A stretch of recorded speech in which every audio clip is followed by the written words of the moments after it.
Hello बच्चों, आइए प्रश्न को पढ़ते हैं। प्रश्न यह है, निम्नलिखित वाक्यों में से कौन से कथन हैं औचित्य भी दीजिए। और एक लिखा हुआ है कि एक त्रिभुज की 3 भुजाएं होती हैं। तो आइए सर्वप्रथम प्रश्न की मुख्य अवधारणा को जान लेते हैं। मुख्य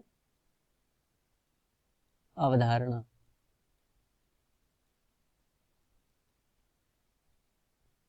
देखिए, सर्वप्रथम हमें यह पहचानना है कि इनमें यह कथन है या नहीं, और उसका औचित्य अर्थात कारण भी बताना है।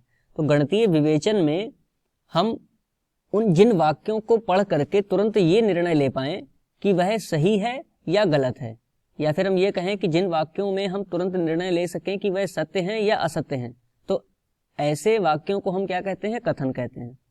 ठीक है, यानी कि जिसके संबंध में हमें यह निर्णय लेने में कोई भी संदेह या भ्रांति ना हो, तो उसको हम क्या कहेंगे? कथन कहेंगे। अब देखिए, यहाँ पर लिखा हुआ है कि एक त्रिभुज की 3 भुजाएं होती हैं। तो त्रिभुज में 3 भुजाएं होती हैं, इसमें ये तो सर्वविदित है, तो इसमें कोई भी आशंका या कोई भी संदेह नहीं है। तो हम यह कह सकते हैं कि यह कथन है। ठीक है, तो इस अवधारणा के आधार पर जो हमने अवधारणा में पढ़ा कि कथन का क्या रूप होता है, कि कथन वह है जिसमें हम यह निर्णय ले सकें तुरंत कि वह सत्य है या असत्य। तो इस अवधारणा के आधार पर यदि हम प्रश्न को हल करें तो हम ये कहेंगे कि एक त्रिभुज की 3 भुजाएं होती हैं, यह कथन सत्य है। अब इसमें निर्धारण हो पा रहा है कि यह सत्य है, तो अर्थात यह कथन है।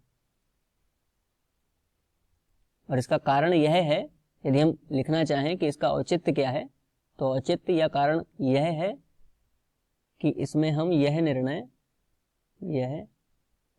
ले सकते